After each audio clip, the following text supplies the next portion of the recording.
argent et pouvoir. Cet homme, il avait tout ramassé en très peu de temps. Et ouais, je te parle pas de Goldie Roger, mais plutôt de Barbe Noire. Parce que ouais, grâce à la connaissance, il a réussi à obtenir le fruit des ténèbres, mais il a aussi réussi à voler le fruit du démon de Barbe Blanche. Et donc, je pense que l'on peut comprendre comment il a réussi déjà dans un premier temps à vaincre l'équipage de Marco, et surtout on peut comprendre aussi comment il a fait pour devenir empereur en si peu de temps. Alors ouais, comme t'as vu dans le titre, je pense que Barbe Noire il va voler le fruit de Zunesha.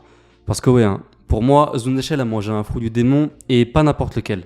Pour moi, c'était le plus puissant de tous, et je pense même que c'est dû à son éveil qu'il a dû atteindre cette forme assez mystérieuse. Alors ouais, j'en vois beaucoup qui vont me dire ouais, mais tu crois qu'il est fou, il va pas prendre le risque d'avoir cette forme pour toujours. Et c'est là que tu te trompes. Car pour répondre à cette question, la réponse est non. Car si Zunesha, il possède cette forme, c'est dû à son fruit du démon certes, mais s'il la garde de manière constante, c'est plutôt à cause d'une malédiction. Et ça, on l'avait appris quelques années plus tôt.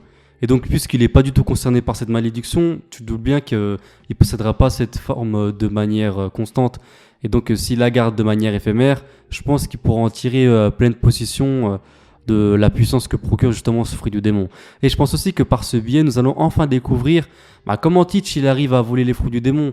Parce ce qu'il faut comprendre, c'est qu'à l'époque, il avait mis un drap noir qui entourait le corps de Barbe Blanche. On n'avait pas pu voir comment il avait justement utilisé ce processus. Et là, il ne pourra pas trouver un drap de 10 000 km pour couvrir tout Zunesha. Donc, il sera dans l'obligation de nous montrer comment il a réussi à le faire. Et ça pourrait aussi nous expliquer aussi pourquoi Burgess il avait dit à Luffy et à Dressrosa qu'il allait voler son fruit du démon. C'est parce qu'à mon avis, grâce à la connaissance qu'il a dû acquérir au cours du temps, il l'a transmis justement à tout son équipage. Et c'est justement pour ça qu'on peut voir par exemple des personnages comme Shilu qui possèdent désormais le fruit d'Absalon par exemple.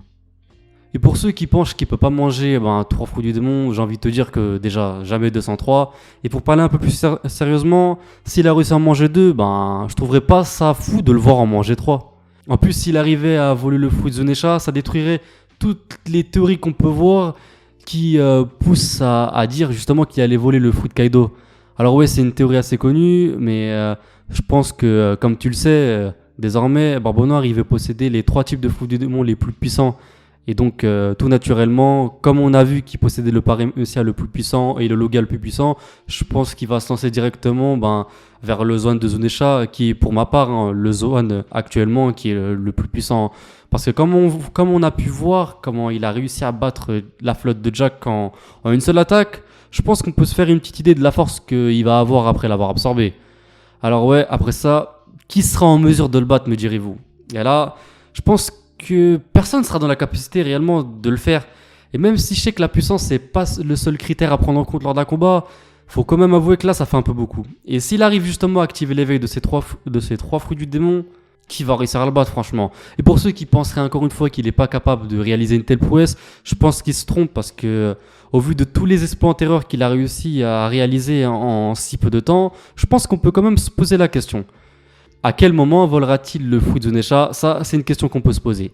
Et pour ma part, je pense qu'il le fera très bientôt et à Wano Kuni. Car comme on l'a vu très récemment, Zunesha il est proche de Wano. Et ça doit sûrement être Momonosuke qui a dû l'appeler pour stopper Onigashima. Déjà, à l'époque, j'avais dit qu'il avait quelque chose de spécial, Barbe Noire. Et qu'il était un peu comme Luffy d'une certaine manière. Car je cite, à l'époque, il avait dit que rien ne pouvait venir au bout des rêves d'un homme. Et il avait aussi dit que les gens ne cesseront jamais d'avoir des rêves. Et juste avec ces quelques phrases, je savais qu'on allait le revoir dans le futur. Et surtout qu'il allait prendre une place importante dans cette histoire. Bon après, je concède, prendre le fruit de Zunesha, ça sera pas une chose qui sera simple à faire. Mais au vu de son pouvoir et vu son équipage actuel, je pense qu'il sera quand même capable de réaliser un tel exploit.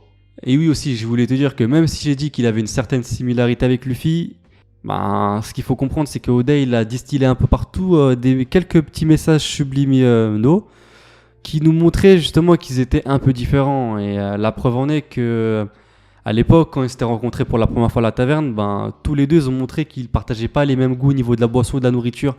Et de manière assez subtile, je pense que l'auteur il a voulu montrer que ces deux personnages, même s'ils étaient similaires sur certains points, il y avait quand même de très grands points qui les différenciaient de bien des aspects. En tout cas, une chose est sûre, Barbe Noire, il va manger le fruit du nez, ça c'est une certitude. Et tu reviendras me voir dans l'espace des commentaires pour me dire Yaskopo, t'avais raison, et ça me fera plaisir, je te mens pas. Mais en tout cas, après ça, il va devenir certainement le pirate le plus puissant du manga. Et je pense même que le combat final opposant Luffy à Teach va se présenter plus rapidement qu'on ne le pense. En tout cas, voilà frérot, cette théorie est d'ores et déjà terminée. J'espère sincèrement qu'elle t'aura plu. Si c'est le cas, comme d'habitude, je compte sur toi pour t'abonner, à activer la petite cloche de notification pour ne rien louper des prochaines sorties, à me suivre sur tous mes réseaux sociaux et à t'abonner sur ma chaîne TikTok. C'est une nouvelle plateforme sur laquelle je me suis lancé. Je balance tous les jours des vidéos inédites. Et donc, je compte vraiment sur toi pour me rejoindre là-bas. En tout cas, frérot, je sais pas à quelle heure tu regardes cette vidéo. Et donc, je te souhaite une bonne matinée, une bonne après-midi ou une bonne soirée. Ça dépend à quelle heure tu regardes cette vidéo. Jana!